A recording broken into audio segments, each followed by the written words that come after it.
एक आदमी ने 2 मीटर लंबी छड़ी उठाई, फिर सावधानी से बैग में से एक छत्ता निकाला, उसे कमरे की ऐसी वेंट में अंदर धकेल दिया। एक इनामी शिकारी होने के नाते उसका मकसद सिर्फ कमरे में मौजूद एक भगोड़े को पकड़ना नहीं था। 1 2 3 4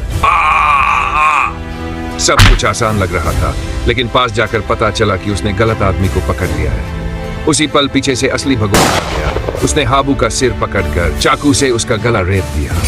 सब खत्म करने के बाद उसने हाबू की लाश को घर की एक छुपी जगह में छिपा दिया। लेकिन अजीब बात यह थी कि हाबू के बाजू पर 3 खून से बने निशान उभर आए, जैसे कोई डील हो गई हो। और तभी अचानक मरा हुआ हाबू फिर से जिंदा हो गया। तंग जगह की वजह से वो मुश्किल से हिल पाया। फिर पूरी ताकत से दीवार तोड़ दी और समझा कि उसे भगोड़े ने किसी सीक्रेट जगह में छुपाया था। हाबू को अब तक अंदाजा नहीं था कि वो मर चुका है।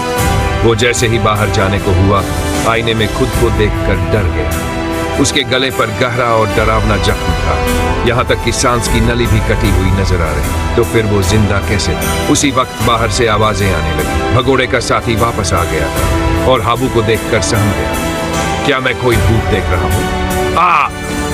हाबू ने उसे मारा नहीं, बल्कि सिगरेट मांगी और पूछा वो यहाँ क्यों आया। पता चला कि भगोड़े ने उसे भेजा था घर जलाकर सबूत मिटाने के लिए।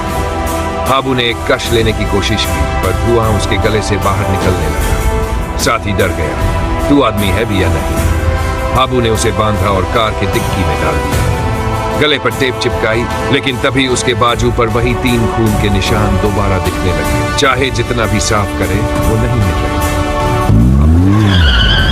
इस वक्त उसका असली मकसद था उस भगोड़े को ढूंढना जिसने उसका गला काटा। लेकिन रास्ते में अचानक उसके गले में खुजली सी होने लगी और जब उसने टेप हटाई तो जख्म तेजी से भरने लगा। जाहिर था कि उसके शरीर में अब कुछ अजीब बदलाव हो। वो सीधे घर पहुंचा, टेप हटाई, जख्म पूरी तरह भर चुका था, कोई निशान तक नहीं बचा।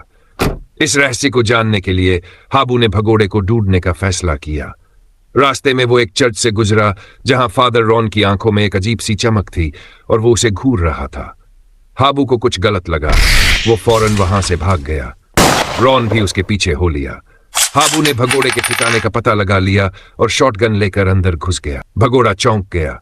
जिसे उसने मारा था वो फिर से जिंदा खड़ा था। हाबू ने सबको काबू में कर लिया, लेकिन तभी घर के अंदर कुछ अजीब हुआ। लाइटें टिमटिमाने लगीं और भगोड़ा किसी अनजानी ताकत से ऊपर उठ गया और मरोड़ते मरोड़ते एक भंवर की तरह मुड़ गया। Don't fucking pull me down! Pull me down!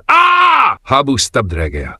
उसने दरवाजे से झांका, कुछ गोलियां चलाई, पर कोई असर नहीं हुआ। फादर रॉन दरवाजा तोड़ने ही वाला था। हाबू ने वहां से भागने में ही भलाई समझी। वो भागता रहा, पता नहीं